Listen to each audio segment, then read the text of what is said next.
You are listening to CBT Beyond the Couch podcast, a podcast featuring two millennial CBT therapists, Ebony and Kanesha, taking you beyond the couch, discussing all things mental health, faith, trauma, relationships, hot topics, and much more.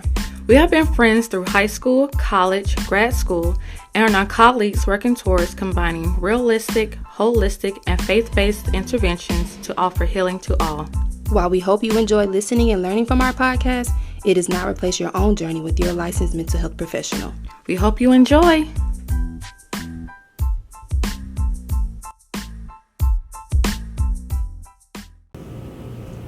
Welcome back to CBT Beyond the Couch. I'm your host, Kanesha. I'm Ebony. Well, episode 10. Man, we came a long way. We just keep getting realer and realer, you know what I'm saying? Right. I love it. Yes. I love it. All right, going to jump right on into it today. Yep, couch check. All right, I guess I'll start. Today, how am I feeling? I guess I'm a 10, like, nothing going on. I went to the gym today. I went to therapy today. Okay. So, yeah, pretty good. Just ready, take a shower and go to bed. Okay. All right. What about you? I feel like I'm an 8, only because I'm like extremely tired. Because I missed my flight last night. Dang. But so I had to spend the night in the airport. This is my first time ever doing it. That sounds terrible. Like, because by the time like I realized what was going on, like, girl, you about to have to like stay somewhere. I was like, okay, it's 2 o'clock in the morning. Wait, you got back at 2 o'clock in the morning? So like I landed, like it was like 11:30, 11:45. By the time I went to the help desk, like, hey, how can you rebook me? And like getting food, it was like 2 o'clock. Wow. Yeah. So there's only like one place open in the airport, and I was like, okay, I gotta eat this. And then so by the time they told me like, hey, no more flights out tomorrow until like 8:30. I'm like 8:30 p.m. I'm like, yeah. Wow. So I was like, no. So by the time I booked, like the room was at 5 a.m. So I'm like, just tough it out, girl. Yeah.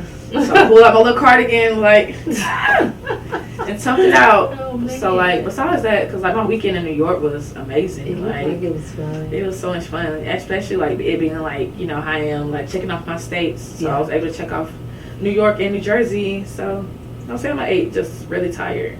And I'm dressed right now because I'm going to the gym after this. You gotta, can't never miss a Monday. That's what they say. So I guess I did good today. You did. Yes, okay.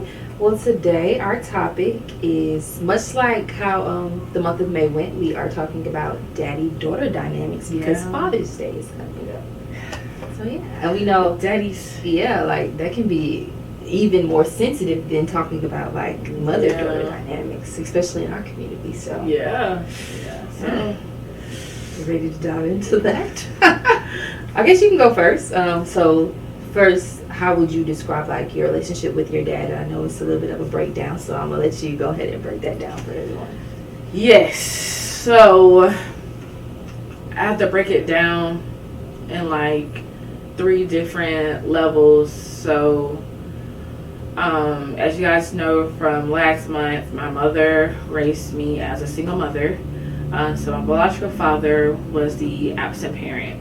And I don't want to say anything to like, discredit him or anything, because he's not here to defend himself, but it was more so like visitation. So like I would see him maybe on the weekends. He would come over to the house, or he would take me out here and there on the weekends. But then that started like being slow too as well. But in a sense, like if I ever needed anything, my mom always advocated like, hey, she needs this and need that.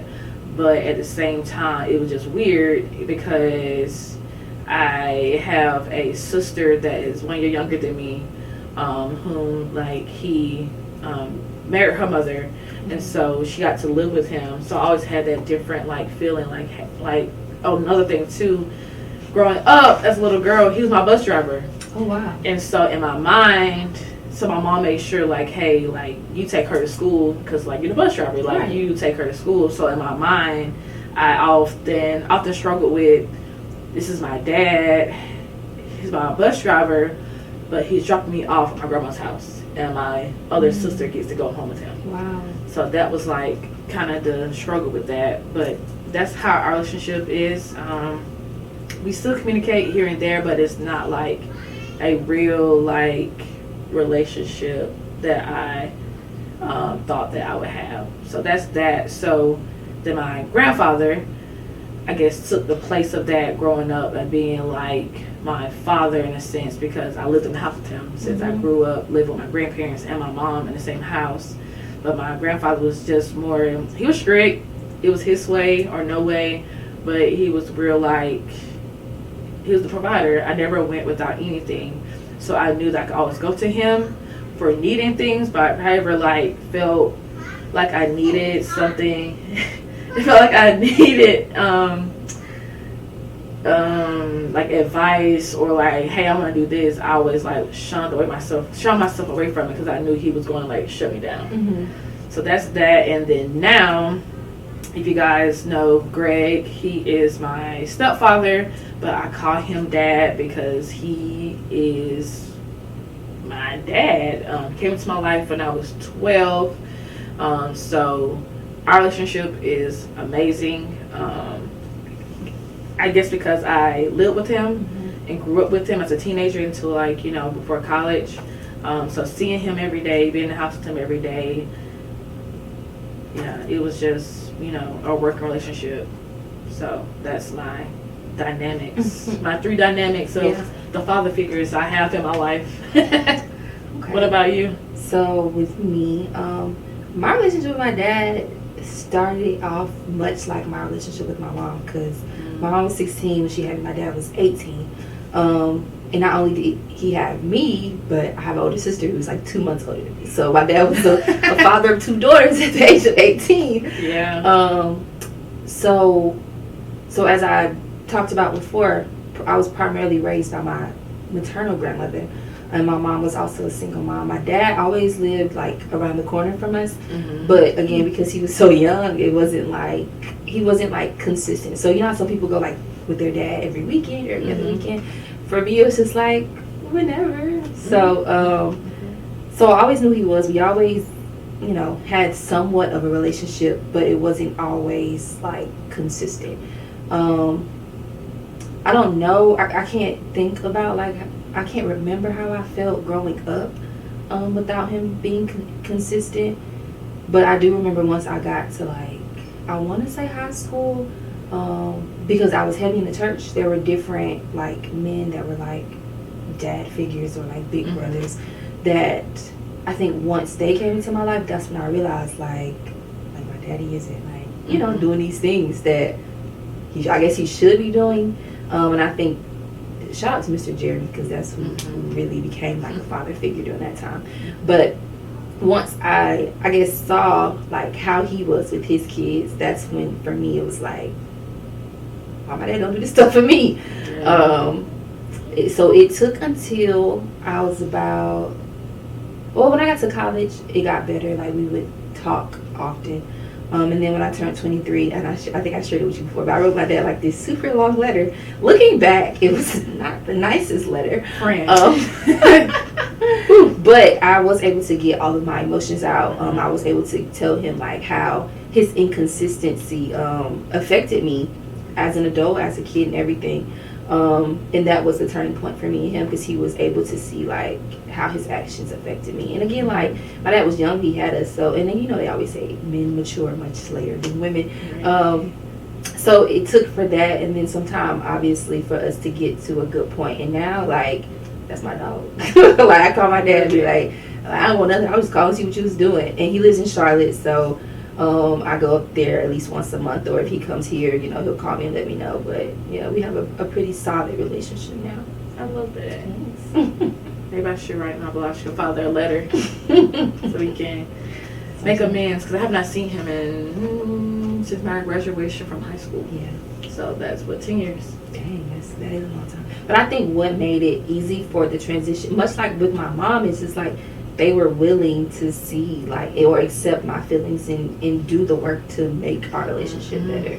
So, and I know like, and I've said this before, like my dad, he's always had a good heart, but he just I guess he didn't know how to be a dad, I guess. Right. And also, like, when we had that talk when I was 23, he said he felt like he didn't have to, like, I guess, I don't say be there, but he didn't have to be as consistent because he knew I was being taken care of. So, I mean, while that is true, it's just, like, still, like, you know, but a kid still needs her dad, you know? Yeah. But, I mean, I was able to understand, like, his perspective and forgive him, which was able to help us move forward. And he was willing to do the work to make things better. Mm-hmm. So, I mean, I feel like if your biological dad is willing to do the work, then, yeah, maybe a little could help. But you never know where people are. Yeah. I've been really, like, I've been battling that for since, like, college. Like, I probably need to make amends or figure out like what type of relationship I want with him, but then it's at that point too, it's like, do I really desire that? Mm-hmm. So I really, because there's been times where like I'm like, hey, I'm going to come down to see you, he lives about 2 hours away. Mm-hmm. And then it's like, do I want to do this? There's a lot of emotions involved, and then I don't want to, like, the whole, like, I don't want to feel like, you know, great, like, hey, like, I don't want you to, like, undermine our relationship and things like that. So that's a lot. So I've really just been really, like, praying, asking God, like, show me what to do. I feel like I know what you want me to do. Yeah. I just haven't built the courage to really do it. But maybe I can hold myself accountable, or you can hold me accountable. I will, for sure. To do something this summer. I'm always down for mending relationships with parents, yeah. For sure. And you mentioned like your grandfather and, you know, mm-hmm. Greg being your stepfather. I never had a relationship with either of my grandfathers.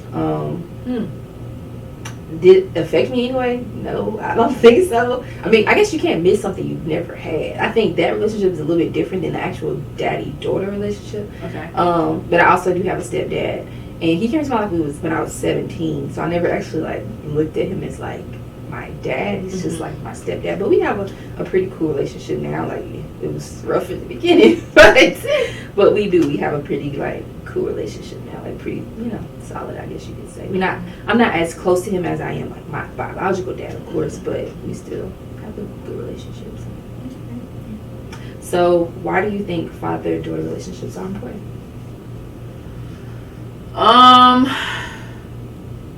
I feel like they are important because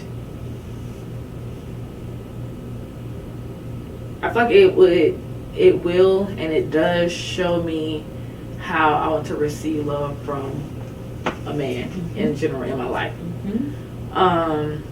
Like how to feel protected, how to feel loved, how to like know that someone like can care for you without having to be a female. Mm-hmm.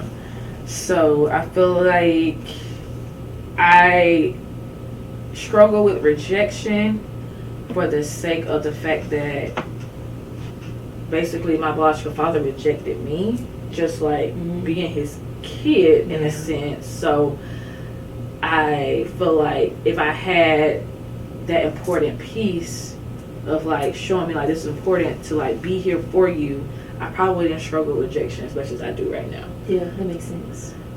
So I feel like so showing the things that like we need in life, but also showing me how to be loved by a man. Because now I know.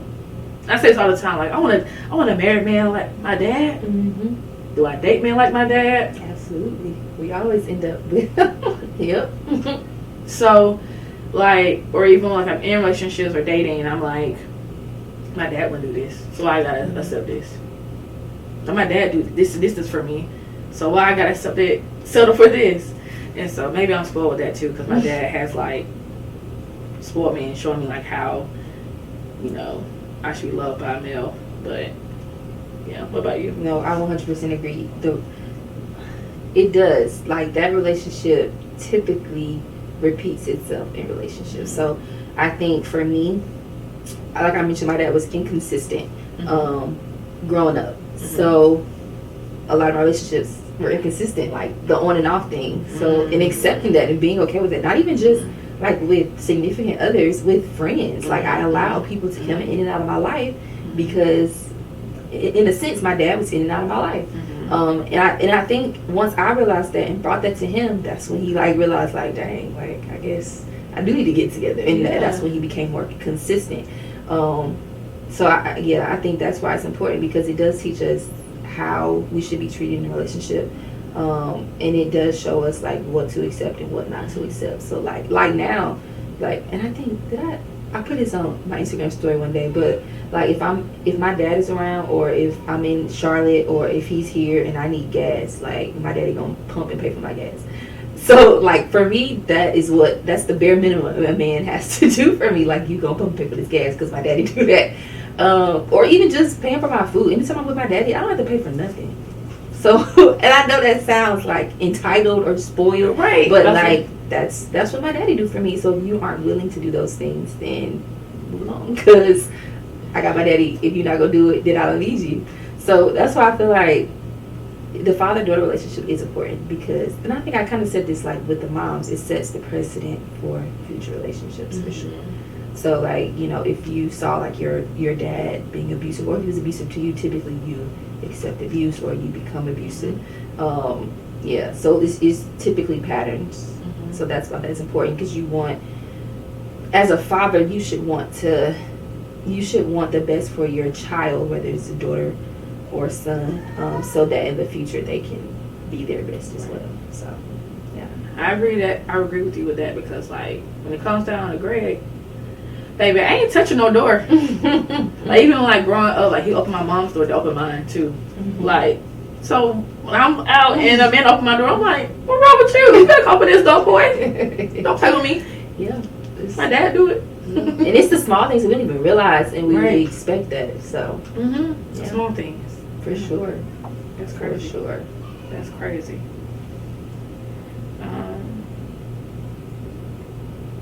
What is a challenge that you think you had to overcome in your relationship with your dad? I mean, like I said, just consistency. So what led me to writing that letter and reading it to him was, and I honestly, well, even if he told me, I don't remember, but when we was in college, he just randomly started sending me like I love you texts, and it just, I didn't know how to accept it, because like growing up, even in the household that I grew up in, that's not something that we did. We didn't just say I love you. So him doing that was weird, because I also had never like heard that from him. So it just made me feel some type of way, and I was so uncomfortable, and I would always be like, telling him like, how should I respond, or asking like, how should I respond? I forgot who, I think it was my friend Janai. She was like, just say thank you. So I would just say thank you, because of course I love my dad, but I think I wasn't at a place then to where I could accept that he loved me and be able to say it back. So that's what prompted me to like go through all of those feelings and figure out like why, like how do I feel about him and why do I feel this way. So I think the challenge was just overcoming the inconsistency, the hurts, or whatever, overcoming like him not being like the TV dad, I guess you could say. And just learning how to communicate and learning like what works for us in our relationship. So like, my stepdad made this comment, but like me and my dad, if you listen to us on the phone, like we don't sound like a father and a daughter, we sound like friends. So like, but that's our relationship. So I think accepting what our relationship is for what it is. Like at the end of the day, yes, that's still my dad, but I don't have to fear my dad, or I don't have to like feel like I can't go to my dad about anything, because I literally can't go to my daddy about anything. So yeah, I think the challenge is just overcoming the hurt in the past, and learning how to communicate, and not even just him being consistent, but me being consistent as well, because it's not just me looking for him to call me, like I call him too. So learning how to like, you know, build a relationship was the challenging part, because again, we didn't build this relationship until I was in my 20s. So yeah. What about you? Challenge I had to overcome. I would have to say like trusting him. but not on his part, but like more so on the experiences that my mom had and my biological father as well. So it's like, you know, had a biological father, okay, didn't work. My mom has dated other men who tried to be my father, didn't work. And now you want to be my dad, like you about to marry my mom. So I had to, like, which is not his fault, like, it's like just the experiences and trauma I've had prior to that. So I'm like, give him a chance, just offer him grace. Because at the same time too, I had the conflict in my head of like, how does he know how to do this when he's a bachelor? Like, he doesn't have kids. He didn't have kids. He didn't have any kids. He lived in his townhouse, had a Mustang. I'm like, my mom then showed up with, you know, 3 adult children. Like, what you gonna do? How you gonna help me? So like trusting, knowing like his ability to be the man he needed to be for my mom, but also the dad to be for me. So which he did phenomenal with. Like, it's like, you know how like when you see people dating and you know like the girl try to play hard to get, so that was me. So he was like, let's go do this. I'm like, okay. Or like I had a band concert and I was like playing my clarinet or whatever, and he's like, I'm gonna come. I'm like, you gonna come tonight? Okay. So then like him like showing up, like showing like I want to be like this person for you, like let me do it. And I'm like, okay. So like him just being consistent, just showing me like I'm here for you, like, and it was easy from that, like, to just trust him and let him play the role that he plays now. And I'm glad that I let him like do it, because I would have missed out on like just the love and care that he gives to me like every day. That's awesome. Make a good point. I feel like I can relate to that for sure. With my dad, for sure, we have to build that trust, but also with my stepdad, because much like you, like, you know, mama had dated people and then, you know, obviously didn't work out. So when he came in, first of all, I was going through it because that was around the time like my grandma passed away. So I had not even a wall. I had a stone wall. Like, sir, I don't know you. I don't want to get to know you. Don't talk to me. Like, stone wall. But it did take time for me to learn to like trust him. Even now, like if I don't agree with something he says, just like being okay with our differences. I think for a long time, like a part of my dislike, I guess you could say, for him was just not. I felt like it was his way or the highway. He didn't try to understand like my opinion or our opinions, me and my sisters. But I think now that I've gotten older, it's just learning to trust like his opinion because it's from experience or whatever.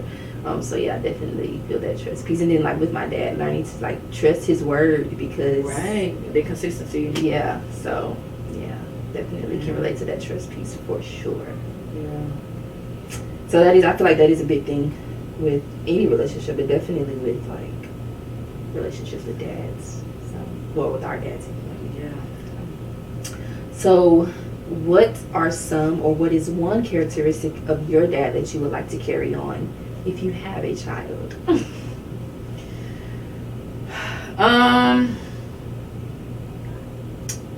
I would say first and foremost, Greg is a God-fearing man.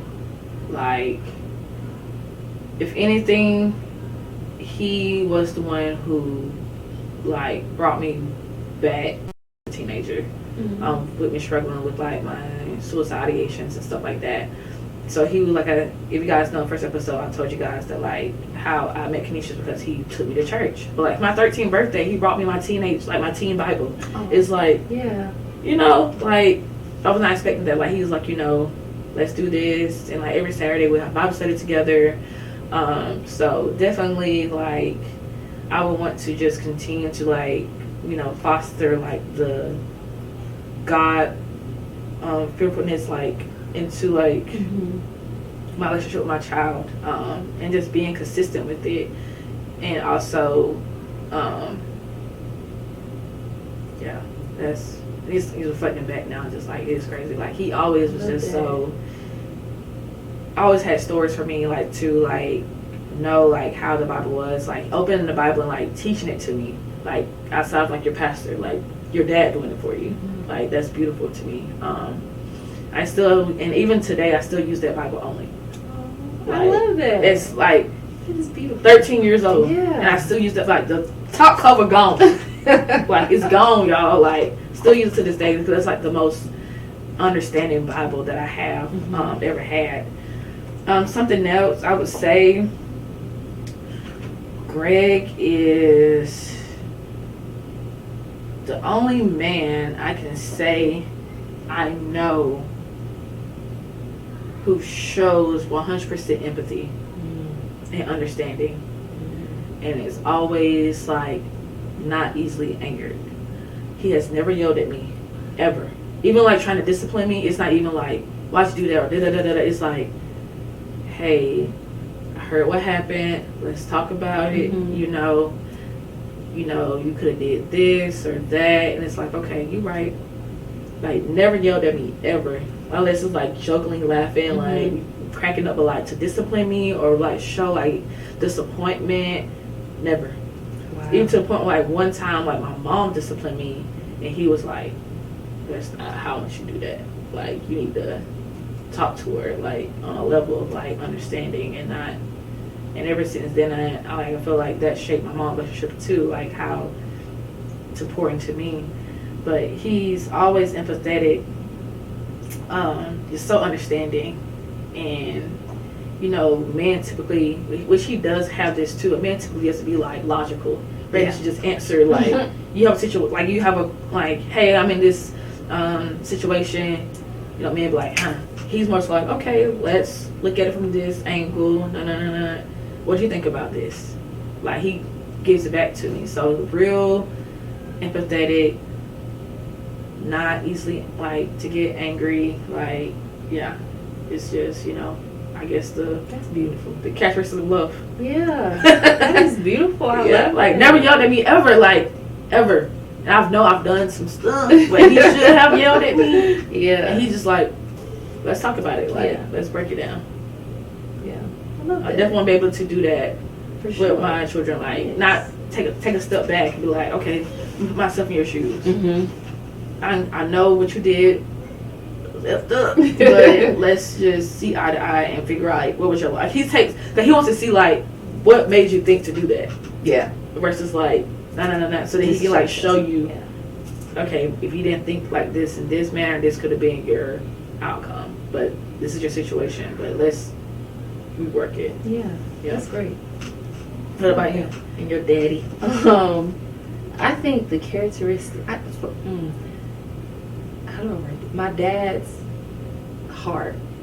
Like I said, like one thing my dad do is like he love his people, and the way he show it now, like he always showing up. So like mom always say this, like I'm always in the streets, and I get it from my daddy because like especially for our family, like when he comes to Augusta, this man does not sit still because he's going this auntie house, this cousin house, this uncle house, and it's because like he's showing his love to all his family, and he'll do anything for his family. And I think that's one of the characteristics that I would pass down. Just like I love the way he loves his family.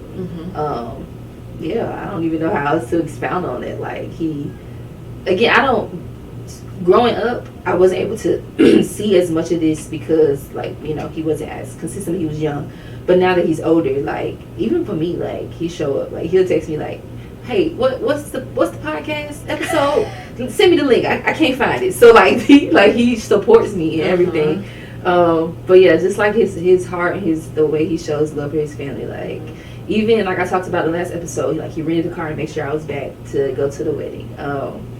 Yeah, I don't know. Like he's just his heart. Like he has a heart for people. I would say that he gonna show up. He gonna try his best. If he can't, you know, he'll make sure he fix it in some other kind of way. But his heart for his people is the characteristic that I would definitely like want to pass down to my kids. To know, like, yeah, be there for your family no matter what.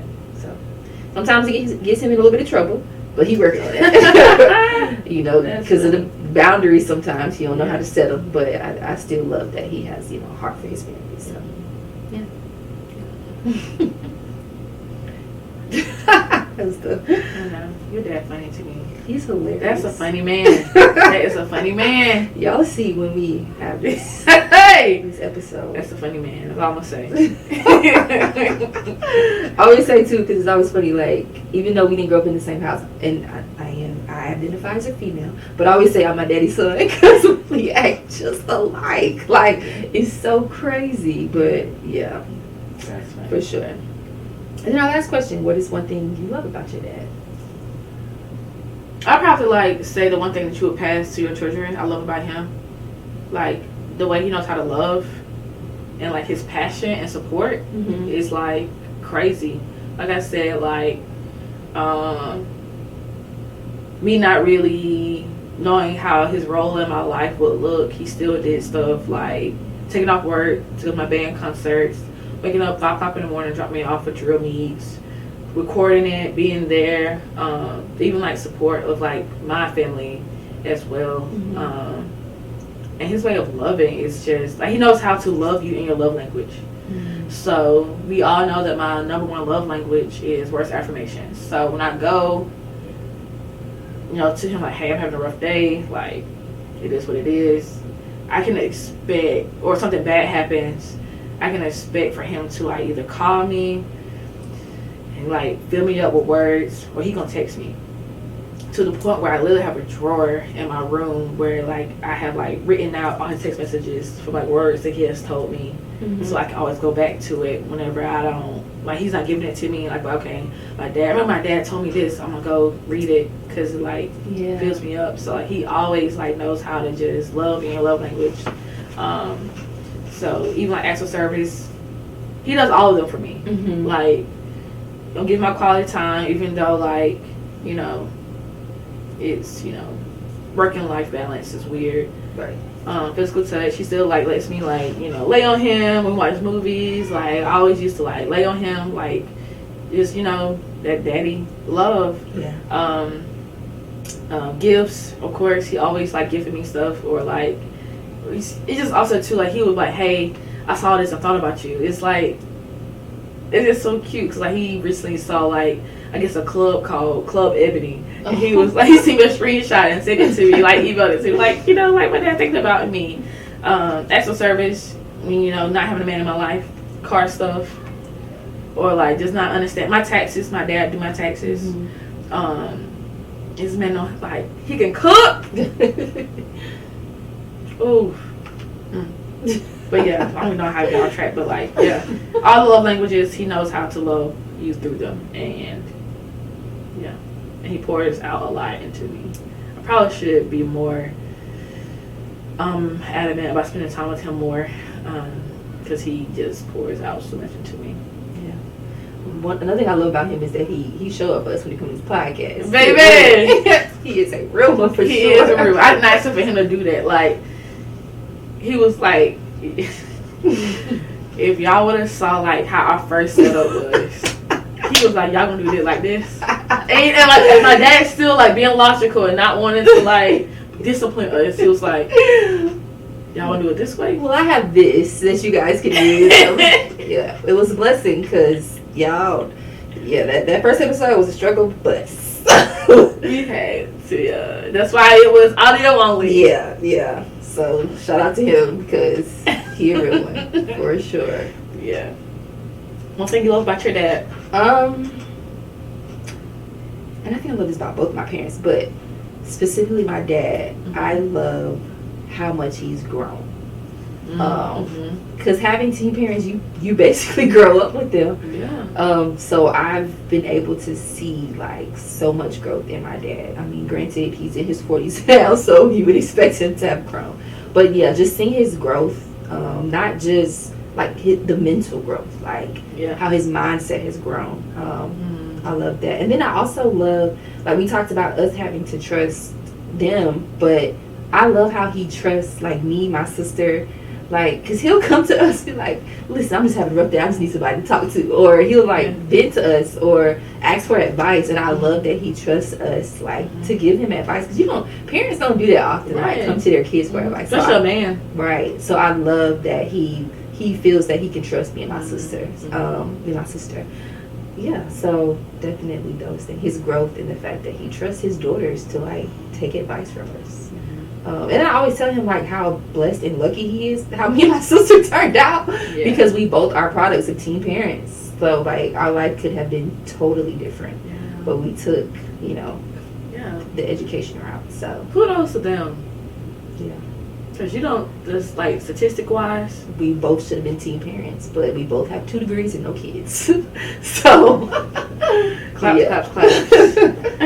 So yeah, I think just seeing his growth and the fact that he trusts us the way he does, that I love that about him. Because again, like I said, most parents don't go to they daughters in their 20s asking for advice. My mom would probably think it's crazy, but it makes me feel like wow, my daddy appreciates like values you. Yeah, in that sense of logic. That's beautiful. Yeah, so that's what I love about it. I love that. And as always, we talk about this with mothers as well. Like, if you feel like you don't have that relationship with your dad, pray about it. Absolutely. Like I have to do. I have to pray about it, sit with God about it, and listen. But we all know what the word says. I feel like, in a sense, me obeying my parent, I feel like I should rekindle. Yeah. And even like, because I mean, the word says honor them. So you can do your part in honoring them, but that doesn't have to mean like, oh, we on the phone every day or every week. Right. You just like, you honor them, you respect the boundaries in the space. But sometimes the relationship isn't like, you know, what our relationships are with you with your stepdad and me with my dad. So sometimes you just have to honor them from a distance. So yeah, because I don't even know where to start. Because just much like me and my mom talks about, it's not always like up to like, even we can do our part, but if that grown up or if that parent isn't willing to like accept whatever it is, then it is hard. So you do just have to honor from a distance, set your boundaries, and do the work for yourself. And we know that I have a hard time to get boundaries. We discussed this already, so yeah. I think in a sense though, you do have a boundary when it comes to him though. So yeah, I do. Yeah. It'll just be once you do this work, figuring out, you know, the new boundary, what the line right is. So yeah. That's it. That's it. That's it. All right, we're gonna pull our coping skill and our affirmation.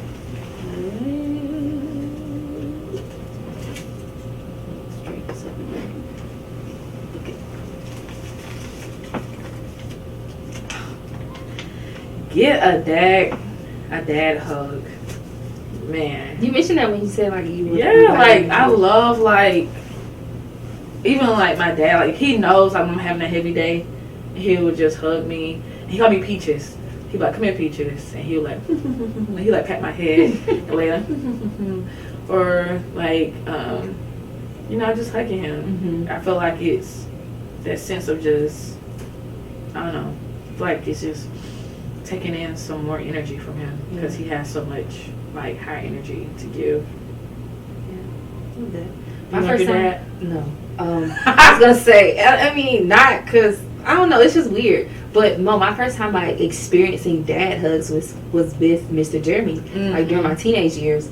So that's where I got that from. Yeah, I don't know, it's just comforting. Like that was my first experience with that. Like I don't, me and my dad hug like you have to leave, like if I'm leaving Charlotte, but that's not something like we tough. We ain't no, you know, that's not so funny. So, but I mean, when it comes to Mr. Jeremy, that's where it started, because you know them teenagers was broke. So he knew I needed them dad hugs. Then he would be like, bring it in, come here. He used to call me Slim. I ain't that slim no more. But yeah, so that's where that originated from me. So yeah. And then our affirmation is, the perfect moment is this one. So like, especially like with your biological dad, the perfect moment to try to like fix that would be now, or just in general with anything in life. If you have something in mind, like perfect moment is now, because you never know like what can happen. So again, that goes with either dad, mom, sister, brother. If you need to, I don't want to say rekindle, because sometimes it's not always rekindling, but just doing your part in maybe getting out what you need. Say that. The perfect moment is now. Yeah, so. Say that. because some people aren't always in the right space to receive. So just finding your way of getting it out, whether they can accept it or not. Period. Yeah. That's that. Anything you want to add? No, I just hope you guys tune in the next 2 episodes after this to meet our dads. Our dads. So I can't wait to see this with you together. Man, I can't wait. You keep asking me like, you ain't send me the questions. We gonna see the questions. I'm like, just give me a minute. It's been so busy. But I yeah, can't wait.